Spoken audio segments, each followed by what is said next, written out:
Vamos agora para a palestra de encerramento.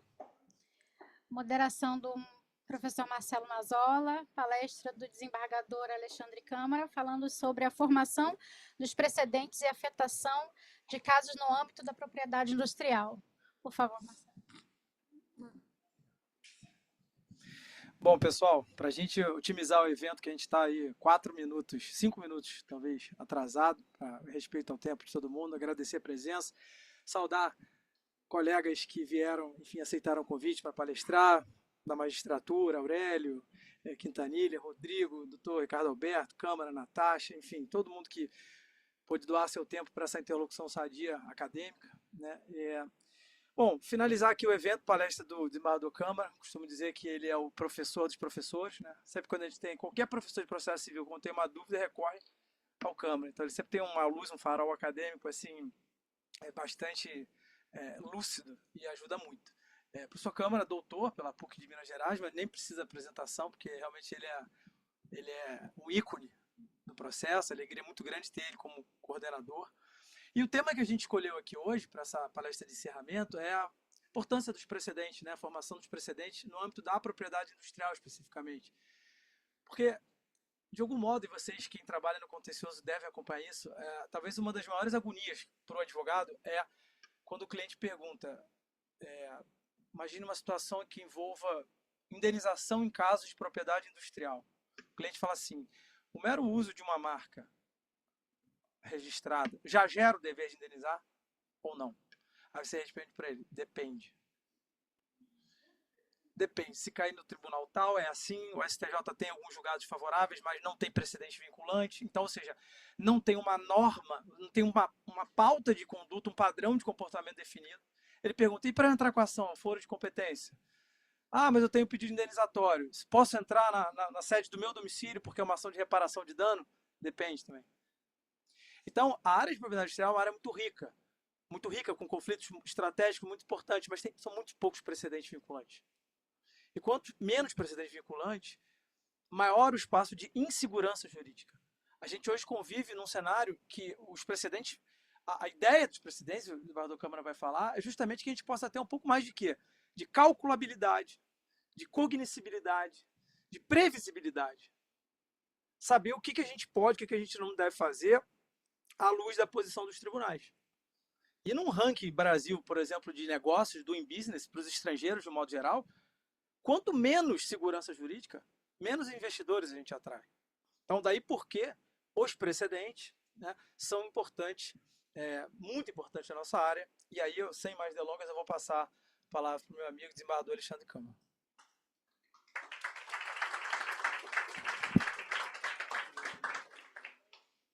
Boa tarde a todos, a todas. Uma alegria participar desse 4º seminário, mais uma vez ter a chance de coordená-lo. Agradeço muito ao IDS por isso. Felipe, obrigado pela confiança. Rodrigo, eu acho que eu vou poder fazer o que você disse que ia fazer, porque o Mazola já deu a minha palestra. Então, muito obrigado, vamos almoçar. Mas, enfim, eu vou ter que dar uma enrolada aqui para fingir que tem mais alguma coisa a dizer. Mas eu queria começar, antes de entrar propriamente no tema, fazendo algumas considerações um pouco mais gerais sobre o seminário. Esse seminário que a gente está encerrando agora.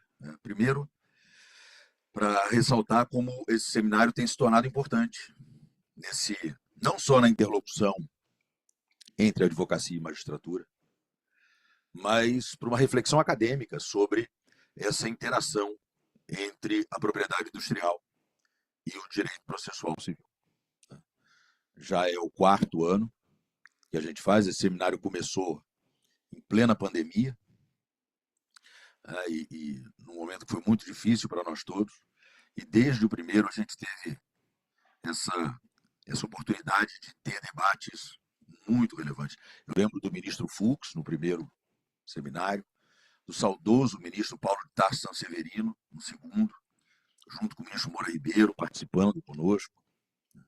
Ano passado, no terceiro, o desembargador César Augusto Fonseca, a desembargadora Maria Isabel Paes Gonçalves, entre tantas outras pessoas importantes e que muito contribuíram para essas nossas reflexões. E esse de hoje, eu arriscaria dizer que dos 4 foi o mais rico, o mais interessante. As exposições que a gente ouviu aqui foram todas não só muito claras, mas capazes de abordar temas muito sensíveis. Todos os palestrantes abordaram temas muito importantes para esse desenvolvimento da relação entre processo e propriedade industrial.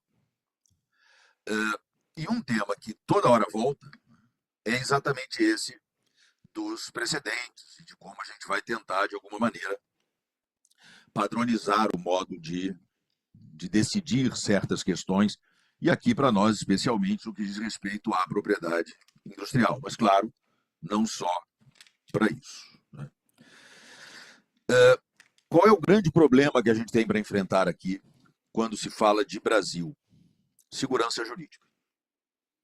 Vejam, falar sobre precedentes não é, no Brasil, a mesma coisa que é na Inglaterra ou nos Estados Unidos.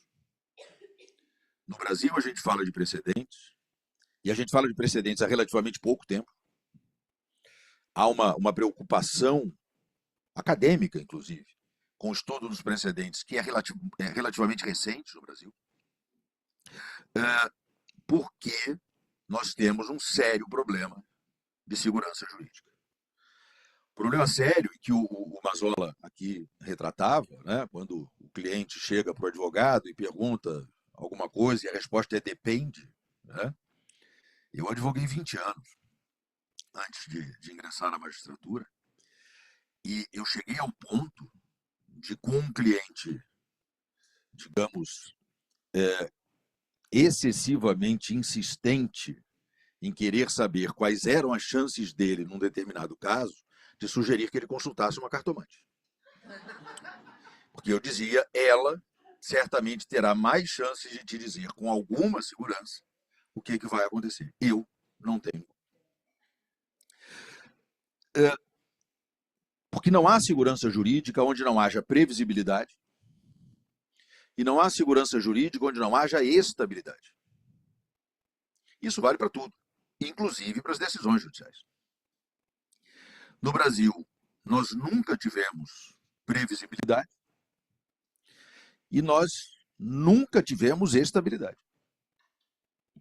Porque até quando a gente acha que a jurisprudência se firmou num determinado tema, se firmou até o próximo informativo do STJ. Quando vem uma decisão que nos leva a descobrir que tudo aquilo que a gente planejou não serve para mais nada. Claro, sempre contando com a possibilidade de que na semana que vem eles mudem de novo. E aí a gente respira aliviado. Eu me lembro, por exemplo, de um caso envolvendo um tema sobre o qual já me debrucei bastante, que é o da prescrição intercorrente.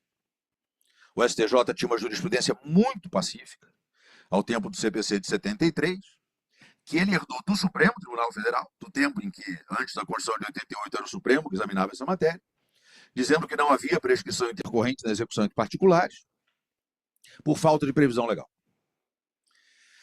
E como fundamento para não haver era a falta de previsão legal, colocou-se no CPC que haveria. E, inclusive, se estabeleceu qual seria o termo inicial do prazo para os processos que estivessem paralisados no momento em que o Código entrasse em vigor. Dizia, se o processo estiver parado no momento em que o Código entrar em vigor, o prazo da prescrição correrá a partir do dia da entrada em vigor do Código. E aí, durante a vacatio legis, o STJ profere uma decisão unânime, por uma de suas turmas, dizendo que o fato de o CPC dizer, o CPC, àquela altura ainda não vigente, que havia prescrição intercorrente, significava que a jurisprudência anterior estava errada. E que, portanto, havia sim, e o prazo corria desde a data da suspensão do processo. E reconheceu a prescrição intercorrente. E na semana seguinte, um outro acordo, da mesma turma, do mesmo relator, também unânime, disse que, por falta de previsão legal, não havia prescrição intercorrente na execução de particulares no direito brasileiro. Quer dizer, eles conseguiram mudar de entendimento 2 vezes em 2 semanas. Ambas as decisões são unânimes, ambas são do mesmo relator, da mesma turma. Me desculpa, Rodrigo. O que mudou foi o assessor. O que mudou foi o assessor. Então a gente nunca teve previsibilidade. A gente nunca teve estabilidade. E por isso, houve todo um cuidado de se construir um modelo de padronização decisória para o direito brasileiro, que não é o sistema de precedentes do common law, ao contrário do que alguns tentam insistentemente defender. O que nós construímos foi um sistema em que serão estabelecidos, por alguns procedimentos previstos em lei, como o julgamento de recursos repetitivos, o incidente de resolução de demandas repetitivas, o incidente de assunção de competência, serão fixados entendimentos de aplicação obrigatória em casos idênticos. Se não for idêntico, não aplica. Não tem nada a ver com o common law. Common law, você pega um precedente de um caso, e o exemplo não é inventado, de responsabilidade civil, porque havia um inseto dentro de uma garrafa de bebida, e aplica num caso de uma pessoa que sofreu danos porque estava num elevador que caiu no poço. No Brasil, eu duvido que alguém faça esse tipo de aplicação. Se alguém chegar num caso do elevador que caiu no poço e a pessoa se machucou e disser, tem um precedente do STJ, num caso que envolve o fato de que tinha um corpo estranho dentro da garrafa de refrigerante, o juiz vai olhar e vai dizer assim, o que uma coisa tem a ver com a outra? Me traga um precedente de alguém que caiu no poço do elevador. Aí a gente usa. Porque o nosso sistema é para padronizar o modo como são resolvidas questões idênticas. É para isso. Recursos repetitivos, incidentes de resolução de demandas repetitivas, etc, etc, etc. E esse modelo de padronização decisória veio para combater a dispersão jurisprudencial. Vejam, o problema do Brasil, em matéria de jurisprudência, nunca foi o da divergência jurisprudencial. Sempre foi o da dispersão jurisprudencial. São fenômenos que não se confundem. Divergência existe quando, por exemplo, a doutora Maria Isabel vem aqui e diz, olha, o TJ de São Paulo é mais criterioso, o TJ do Distrito Federal aplica literalmente. Isso é divergência. Isso é meio que da regra do jogo, né? No direito isso vai acontecer. E claro, a gente tem que ter mecanismos para combater isso, mas isso vai acontecer em qualquer lugar do mundo. O problema do Brasil é, no TJ de São Paulo, uma Câmara julga de um jeito, outra Câmara julga de outro, e a outra depende de quem é o relator. No TJ do Rio já tem 4 teses diferentes, nenhuma coincidindo com as teses de São Paulo. No TJ do Distrito Federal, parece que a lei não existe. No TJ do Ceará, parece que a lei antiga ainda está em vigor. É isso. É uma absoluta dispersão que gera aquilo que o professor Lucas Buril, da Universidade Federal de Pernambuco, chamou de esquizofrenia jurisprudencial. Porque é esquizofrênico. O professor Ronaldo Bretas, foi meu orientador de doutorado, chama de manicômio jurisprudencial. Eu prefiro chamar de dispersão jurisprudencial. Mas há uma espécie de cacofonia jurisprudencial. Né? É muito barulho junto, mas não é uma cacofonia que gera música. É porque eu estou perto de um cara que entende música. Não é uma cacofonia que gera música, é uma cacofonia que gera ruído. Barulho desagradável. E aí ninguém se entende. Então, para combater isso, nós criamos mecanismos destinados a padronizar decisões. E esses mecanismos vêm sendo usados. Alguns mais usados, outros menos usados. Os recursos especiais repetitivos, por exemplo, têm sido muito usados. O IRDR, mais em alguns lugares do que em outros, mas tem sido bastante usado. O IAC, a maioria dos tribunais parece que nem percebeu que existe. O STJ já usou algumas vezes. O nosso tribunal aqui do Rio de Janeiro já usou algumas vezes. Recurso extraordinário repetitivo, o Supremo Tribunal Federal não lembra que existe. Eles, sinceramente, acreditam que não precisam disso. E inventaram lá um outro jeito de criar precedentes qualificados, não vou entrar nessa discussão. Mas nós estamos usando esses mecanismos, nós estamos padronizando essas decisões, porque essa é uma exigência da própria sociedade. A sociedade precisa ter pautas de conduta. E o Mazzola falou disso aqui. A gente precisa ter pautas de conduta. O empresário quer saber, eu posso fazer isso? E uma coisa é dizer, depende. Outra coisa é dizer, olha, tem uma tendência jurisprudencial a dizer que sim ou a dizer que não. E outra coisa completamente diferente é dizer, pode. Pode porque tem um recurso repetitivo que diz que pode.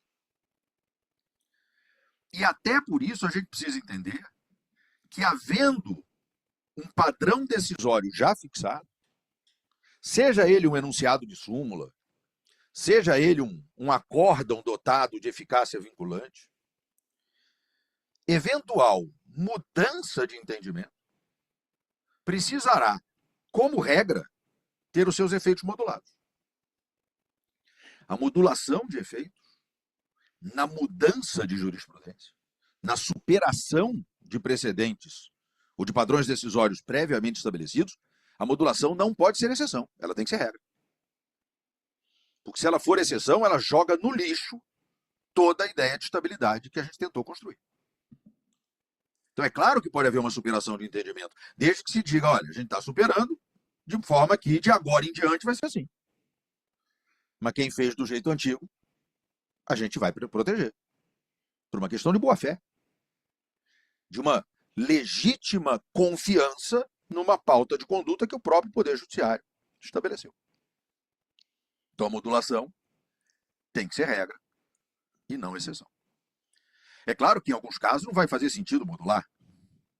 Se há, por exemplo, a superação de um padrão decisório em matéria tributária e o novo padrão decisório é mais benéfico ao contribuinte, não se modula. Se há a superação de um entendimento em matéria penal e o novo padrão decisório é mais benéfico para o réu, não se modula. Claro. Mas em matéria de propriedade industrial, tem que modular. Porque senão a gente não tem segurança jurídica. Senão, o que o judiciário está dizendo para as pessoas é aquela pauta de conduta que eu criei para vocês e na qual vocês confiaram, bem feito. Quem mandou vocês confiar? Não era para confiar, não. Te peguei. Você fez do jeito que eu falei para fazer e agora eu estou dizendo que você não podia ter feito desse jeito. E não pode ser esse o papel do Poder Judiciário num Estado democrático de direito. Então nós precisamos de padronização. Nós realmente precisamos. Em matéria de propriedade industrial, isso tem acontecido pouco, por enquanto. Não temos muita coisa. Tem o tema 950 do STJ, a questão de trade dress, competência da Justiça Estadual, etc. Tem o IAC 04 do STJ. Eu estava com esse papel aqui porque eu tinha anotado esses números, não sei se ficou, não. Mas não tem muito mais além disso. E a gente tem muita questão importante que precisa ser objeto de padronização. Muitas questões. Eu e o Mazzola, por exemplo, escrevemos juntos um texto em que a gente fala sobre a posição do INPI no processo, desenvolvendo um raciocínio que até o STJ tem, em alguma medida, acolhido. A gente defende ali uma despolarização do processo. Mas a gente sabe que, na primeira e na segunda instância, cada um está trabalhando isso de um jeito. E se for depender de chegar no STJ, para o STJ definir como é isso, para depois, talvez, eventualmente, ter que anular o processo, voltar e fazer tudo de novo, então isso tem que ser padronizado. O velho drama de saber o que é de competência da Justiça Estadual, o que é de competência da Justiça Federal, o que a Justiça Estadual pode ou não pode em matéria de nulidade de patente, pode ser alegado como matéria de defesa, não pode. Cada um julga isso de um jeito. Cada um enfrenta essa questão de um jeito. Eu me lembro de ter participado uma vez de um seminário para debater esse tema, junto com o meu amigo, o desembargador federal André Fontes, professor de Direito Processual Civil da Unirio. E a posição dele era radicalmente contrária à minha. Radicalmente contrária. Ele está na Justiça Federal, eu estou na Estadual. Então, a gente pode ter um caso que tem um aspecto judicializado na Justiça Estadual caindo na minha mão, um outro judicializado na Justiça Federal caindo na mão dele, e o risco de serem proferidas decisões manifestamente conflitantes. Manifestamente conflitantes. Não tem como reunir, porque a gente não pode reunir por conexão processos quando modifica a competência absoluta. Então eu não posso pegar o da estadual e mandar para a federal ou vice-versa. E aí, quem é que vai dar a palavra final nesse negócio? Ah, STJ. Quanto tempo vai levar isso? Mais um daqueles processos que serão encaminhados para, como dizia o professor Barbosa Moreira, as sobrecarregadíssimas calendas gregas. Que, coitadas, já não aguentam mais receber processo. Então a gente precisa criar, na prática, padrões decisórios em matéria de propriedade industrial. Não adianta criar nas outras matérias e não criar nessa. Por uma questão de segurança. Vejam, por exemplo, o problema da competência, do artigo 63. Enquanto tiver cada tribunal julgando de um jeito, o seu cliente vai te perguntar: posso colocar no meu contrato uma cláusula elegendo foro tal? Você vai dizer o quê? Depende. E veja só que interessante. Pela literalidade do artigo 63, se uma empresa do Rio vai celebrar um contrato com uma empresa de Pernambuco, e o lugar do cumprimento das obrigações é a Bahia, não pode eleger São Paulo. Mas se eleger São Paulo, está elegendo um tribunal que considera que há mais liberdade para esse tipo de eleição nos contratos empresariais. Então, talvez, valha a pena eleger São Paulo por causa da jurisprudência que vem se firmando em São Paulo. Ah, mas no Distrito Federal tem um juízo especializado melhor. Não, mas Distrito Federal não elege, não. Porque lá eles interpretam de outra maneira. E aí, vejam só, a falta de padronização vai fazer com que uma modificação legislativa destinada a eliminar o Fórum Shopping estimule o Fórum Shopping. E eu tomo esse exemplo até por conta da palestra da doutora Maria Isabel, porque eu tenho absoluto horror a esse artigo, essa alteração do artigo 63. Foi uma das piores coisas que se fez em matéria processual nesse país nos últimos 200 anos. Já tem 202 de independência, né? É. 202. É. Nos últimos 200 anos. Não parei para examinar a legislação processual entre 1822 e 1824. Mas isso é muito ruim. Isso é muito ruim. É um dispositivo que foi alterado por razões que a gente sabe quais são, porque isso foi noticiado na época. É só pesquisar no Google que vocês vão ver. E que são absolutamente injustificáveis. Mas podendo produzir esse efeito. Já que o objetivo é impedir o Fórum Shopping, vamos estimular o Fórum Shopping, porque tem um tribunal que tem uma jurisprudência diferente. Então veja como as coisas vão se casando. Não adianta nada você promover a modificação do artigo 63 e não padronizar o modo de aplicar a nova redação do artigo 63. Porque se não padronizar, você vai estimular o Fórum Shopping. E eu não estou nem querendo discutir a constitucionalidade dessa alteração, porque, para mim, isso aí é... Vou citar uma frase que eu acho maravilhosa do ministro Gilmar Mendes: é inconstitucional de Deus a Virgílio Távora.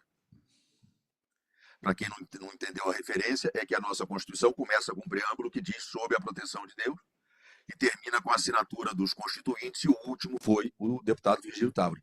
Então, quando alguma coisa é muito inconstitucional, né, aquela inconstitucionalidade chapada a que se referia o ministro Sepúlveda pertence, o ministro Gilmar diz isso é inconstitucional de Deus a Virgílio Távora, quer dizer, viola a Constituição da primeira à última palavra. E para mim, essa alteração do artigo 63 é assim. Ela é inconstitucional de A a Z. Mas, enfim, a minha palestra não é sobre o 63.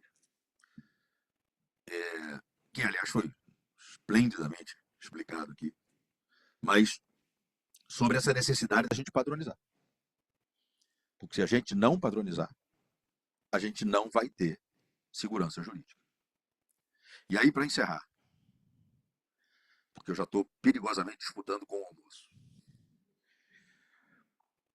não adianta nada o STJ padronizar. E em matéria de interpretação da lei federal, quem padroniza é o STJ. Com recurso repetitivo, com IAC, com seja lá o que for. Não adianta ele padronizar. E depois dizer, agora que eu padronizei, vocês se virem aí para aplicar. Com todo respeito, essa história de dizer que não cabe reclamação para controle de aplicação de precedente formado em recurso repetitivo é um tiro no coração do sistema de padronização decisória. Porque sejamos práticos. Depois que o STJ firmou esse entendimento, só segue precedente vinculante do STJ quem quer. Se eu quiser seguir, eu sigo. Se eu não quiser, você que se vire. Você vai entrar com recurso especial? Súmula 7. Você vai entrar com reclamação? Não cabe. Então o que você faz? Aplica aquele princípio que o Common Law chama de sit and cry. É isso. Senta e chora. Porque você consegue, por reclamação, garantir a aplicação dos precedentes vinculantes do Supremo. O Supremo diz, esgotadas as instâncias ordinárias, cabe reclamação. Então, no Brasil, vejam que paradoxo, é mais fácil chegar ao Supremo do que ao STJ. No STJ, eles dizem, não, o código diz que não cabe. Teve um voto vencido que disse, mas não cabe quando não esgotadas as instâncias ordinárias. É o que está escrito aqui. E o voto, quando todo acordam, disse, não, essa parte final aí se reputa não escrita. Quando diz é inadmissível quando não esgotadas as instâncias ordinárias, significa é inadmissível, ponto final. E o resto se reputa não escrito porque não é coerente com o sistema. Faça-me o favor. Se no Brasil tem uma coisa perniciosa, chama-se jurisprudência defensiva. E essa é a pior jurisprudência defensiva que podia ter sido criada. E a gente tem que lutar todo dia para isso ser superado. Como eu acho sinceramente que vai ser. Porque recentemente eu vi um acórdão do ministro Cueva admitindo uma reclamação. E vai ter que admitir. Porque senão não vai ter adiantado nada todo o esforço de padronização que veio sendo realizado ao longo dos últimos anos. Não adianta padronizar se não há mecanismos que garantam a rigorosa aplicação desses padrões. E a gente precisa disso. Precisa disso para que a sociedade possa ter pautas de conduta, para que o mercado possa ter pautas de conduta, para que os contratos possam ser celebrados com tranquilidade, para que a economia possa girar, para que o Brasil possa se desenvolver. Eu termino agradecendo mais uma vez ao IDS pelo convite para estar aqui, para coordenar esse seminário. Agradeço a quem nos viu pela internet, a quem nos viu presencialmente. Agradeço muito a atenção e a paciência com que vocês me escutaram. Obrigado.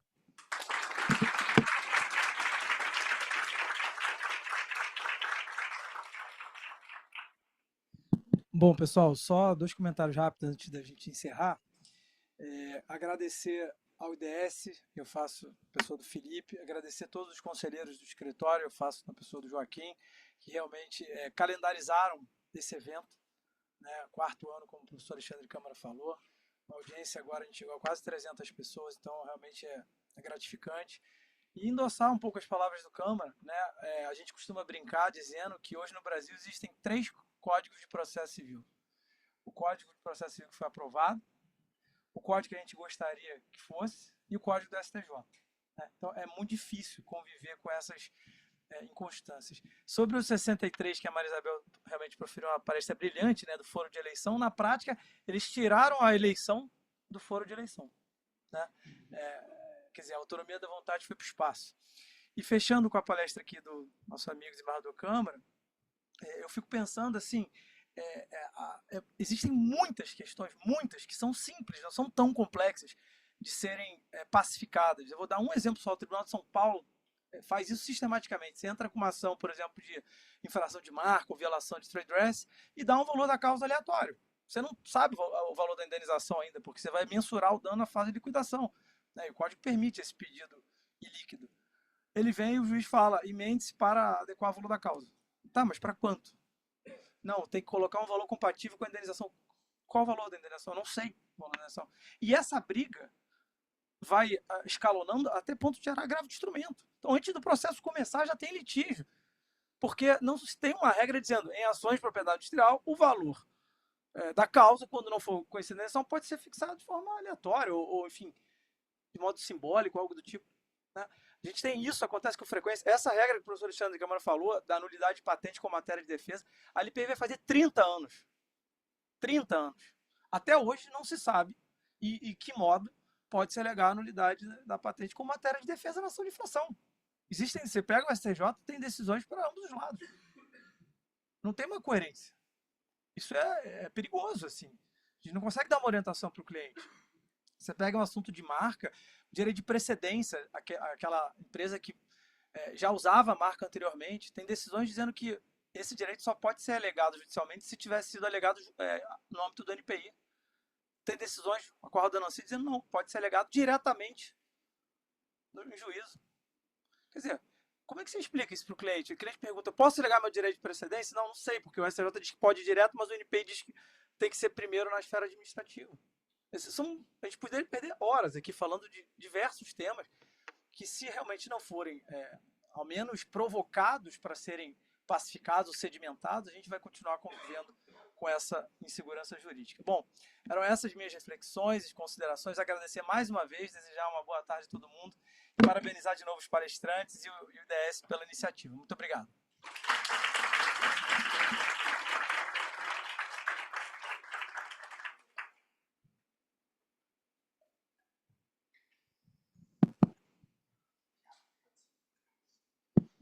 Pessoal, muito obrigado pela presença de todos. Eu gostaria de reforçar as palavras do professor Alexandre Câmara. Realmente acredito que essa 4ª edição do nosso seminário talvez tenha sido uma das mais ricas em debate. Rica não só porque demonstrou o interesse, temos aqui pela audiência, o interesse dos militantes em propriedade intelectual pelo tema do processo civil, mas também como que realmente os temas relativos à propriedade intelectual tocam ao processo civil, estão diariamente sendo debatidos no mais alto nível em todas as instâncias do judiciário, e a gente precisa realmente ter um foro de debate como esse hoje, em que tivemos palestrantes do mais alto calibre, para alcançarmos o mínimo de segurança jurídica e previsibilidade, como muito bem pontuado pelo professor Alexandre. Agradeço de coração a todos os palestrantes que bloquearam suas agendas nessa manhã de sexta-feira para estar aqui conosco e para justamente trocar ideias e construir esse debate saudável, a fim de que a gente consiga desenvolver um mínimo de compreensão aí sobre as dificuldades enfrentadas pelos militantes de propriedade intelectual nas ações judiciais. Muito obrigado a todos, não vou prendê-los mais. Até o próximo ano. Obrigado.